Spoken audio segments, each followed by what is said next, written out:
This is the 2-pack of the virtual wall barrier compatible with the Roomba robot vacuums. These are really great items if you have a staircase or if you're looking to protect like a dog food area. They basically have two different functions. One is a beam and one is a halo feature.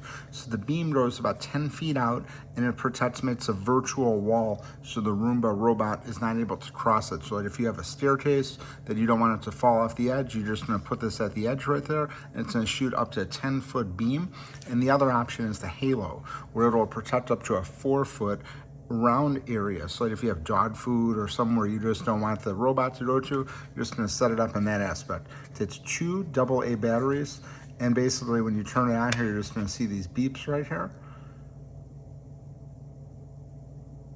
And then that means it's activated. So then you're gonna turn it around, and this is the way that's gonna make the beam right here. So then you're gonna just face it whichever way you're looking to protect for up to 10 feet right there. And that's pretty much it. If you're gonna use the halo, you're gonna do the same thing. It's gonna make the 4 prompts right here.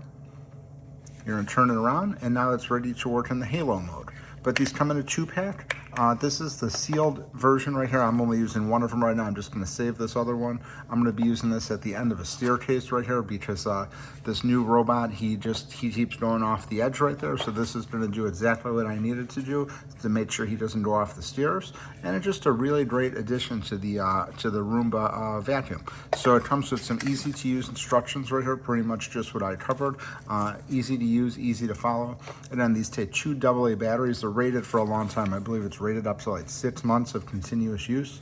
So this is a really great barrier system. If you have the iRobot and you have some trouble with it going off of the edge or going into unnecessary areas, you're definitely going to want to pick these up.